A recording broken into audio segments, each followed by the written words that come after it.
Hello, नमस्कार। मैं Indrajit Narayan Singh. Hello बहनों और भाइयों, आप लोग पूरी तरह से ठीक होंगे, स्वस्थ होंगे।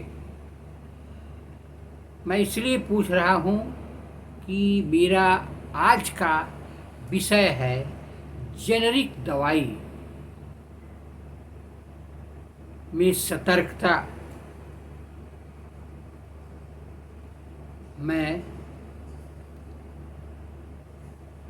आपको जेनरिक दवाइयों में या बायोसिमिलर दवाइयों के बारे में बता रहा हूँ जो पूरी तरह से साइंटिफिक नॉलेज पर आधारित है। वीडियो पूरी तरह से एजुकेशनल है, यही मेरा डिस्क्लेमर है। आप मेरे ज्ञानवर्धक वीडियो को सब्सक्राइब करें, लाइक करें, बेल आइकन दबाएं और शुरू से अंत तक देखें। तभी जो आप दवा यूज करते हैं नित्य रोज, वो जेनरिक दवाई क्या है, कैसे है, इसके बारे में सरकार कुछ अंकुश लगा रही है, लगाने जा रही है। लेकिन फिर भी एक साइंटिफिक नॉलेज आप गेन करें, ज्ञान की लिमिटेशन नहीं होती। सुनिए बहनों और भाइयों, विज्ञान, चिकित्सा और कारोबार की दुनिया में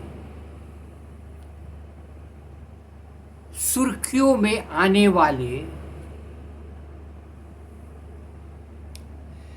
आईवीएफ, इन विट्रो फर्टिलाइजेशन के इस दौर में स्वास्थ्य सेवा में जुटे एक और पहलू दवाओं के विकास से संबंधित तंत्र के बारे में आपको जानना है। यह बायोलॉजिक बनाम बायोसिमिलर की बहस है जो भारत में एक नया मोड़ ले रही है। आपने मेरे चैनल को सब्सक्राइब कर लिया होगा। अब आगे सुनिए। बायोलॉजी, जैव प्रौद्योगिकी का इस्तेमाल कर जीवित कोशिकाओं से बनाए जाते हैं। वे एक बीमारी के इलाज में कारगर होती है। बायोसिमिलर वास्तव में बायोलॉजिक्स दवाएं ही हैं जो मूल बायोलॉजिक्स के जैसे है, लेकिन पूरी तरह से समान नहीं है। बायोसिमिलर आमतौर पर सस्ती दवाएं होती है। बायोसिमिलर यही जेनरिक दवाई है। बहस के मूल में एक बुनियादी आधार यह है, दवाएं सस्ती होनी चाहिए ताकि बड़ी संख्या में लोगों को लाभ मिल सके। दवाओं को किफ़ायती बनाने की आवश्यकता के विरोध में कोई तर्क नहीं है, लेकिन सरकार के में भारत में बायोसिमिलर दवाओं के परीक्षण निर्माण से संबंधित दिशा निर्देश में ढील देने का आग्रह किया गया है ताकि समस्त इलाज सुनिश्चित किया जा सके। अनुसंधान पर जोर देने वाली बहुराष्ट्रीय दवा कंपनियों के दिग्गज लोगों और स्वतंत्र विशेषज्ञों के साथ ज़्यादातर गुमनाम डॉक्टरों ने यह कहते हुए हमला किया है कि नियामक सख्ती के बिना दवाएं बायोसिमिलर बनाने का कोई मतलब नहीं है।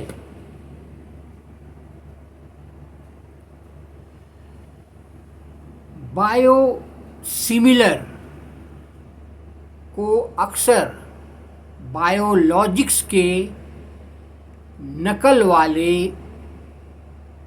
संस्करणों के रूप में जाना जाता है, लेकिन ऐसा बिल्कुल नहीं है। बायोलॉजिक्स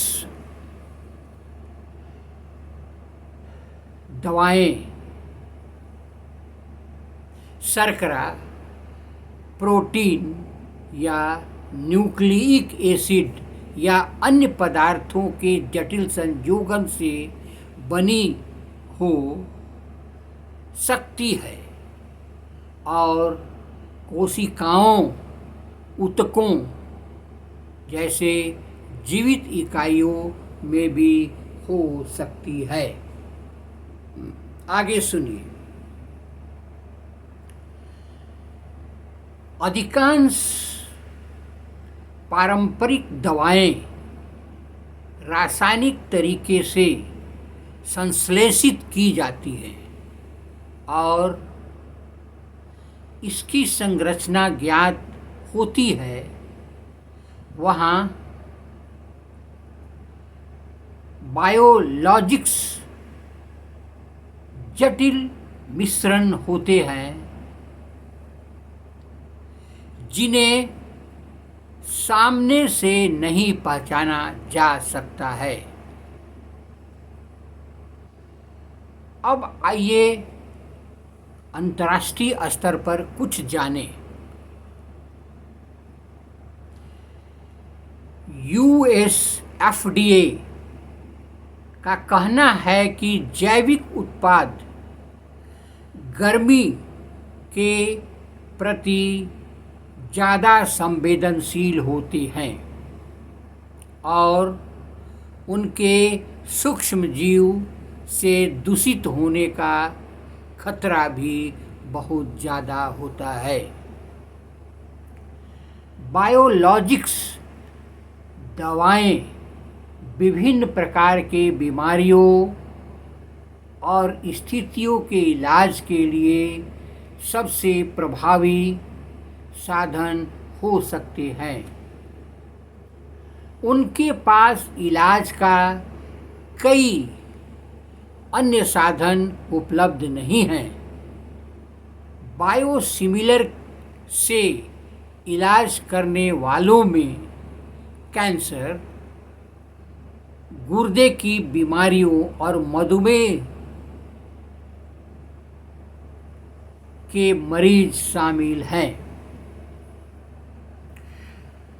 बायोलॉजिक्स दवाओं की पूरी तरह से नकल नहीं हो सकती।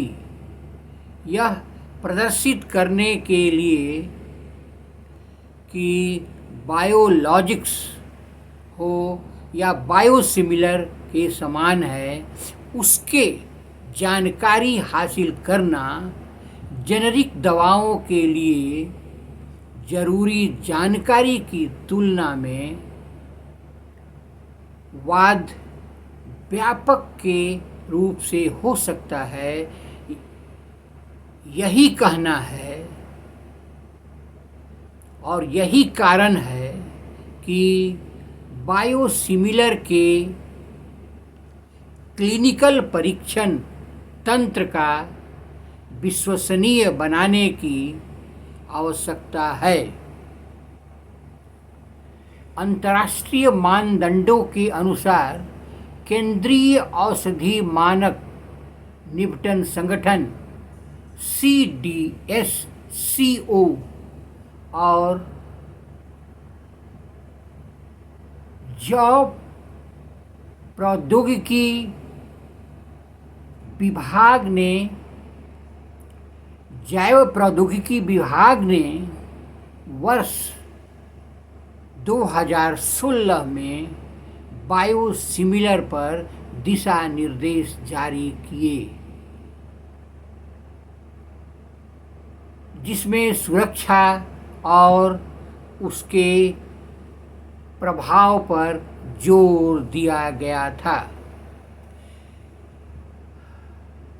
नागरिक समाज, मरीजों के समूह, स्वास्थ्य संगठनों के प्रतिनिधियों के रूप में इस बात का जिक्र है कि कुछ वैश्विक निकायों ने बायोसिमिलर दवाओं में कुछ नियमों में ढील दी है, लेकिन फार्मा क्षेत्र के अंदरूनी सूत्र ने एक लेख में बताया है कि छोटे अणु वाले जेनेरिक दवाओं के विपरीत दुनिया भर में बायोसिमिलर पर नियामक की सख्त नज़र होती है। वर्ष 2017 में मेडिकल जर्नल लांसेट ने कहा है कि बायोसिमिलर दवाओं का बाजार तेजी से बढ़ रहा है, जिसके पास किफ़ायती इलाज का विकल्प देने की क्षमता है। उद्योग का अनुमान है कि भारत में बायोसिमिलर का बाजार सालाना 25% के से अधिक बढ़कर वर्ष 2030 तक $2 अरब आंकड़े पार कर सकता है, जो वर्तमान में $35 करोड़ है। अभी आपने सुना जेनेरिक दवाओं का नियामकीय सतर्कता की दरकार। जेनेरिक दवाओं के बारे में सरकार बहुत अभी ध्यान दे रही है। सरकार ने अपने प्रेस विज्ञप्ति में बताया है कि हर डॉक्टर को जेनेरिक दवाओं का लिखना प्रिस्क्रिप्शन पर जरूरी है, अन्यथा कार्रवाई की जा सकती है। क्योंकि देश में गरीबी ज़्यादा है और जेनेरिक दवाएं सस्ती हैं, तो गरीबों का ख्याल रखते हुए जेनेरिक दवाओं को प्रिस्क्रिप्शन पर डॉक्टर द्वारा लिखने की आवश्यकता पर केंद्र सरकार स्वास्थ्य विभाग जोर दे रही है। मेरे चैनल को लाइक करें, सब्सक्राइब करें, बेल आइकन दबाएं। नमस्कार।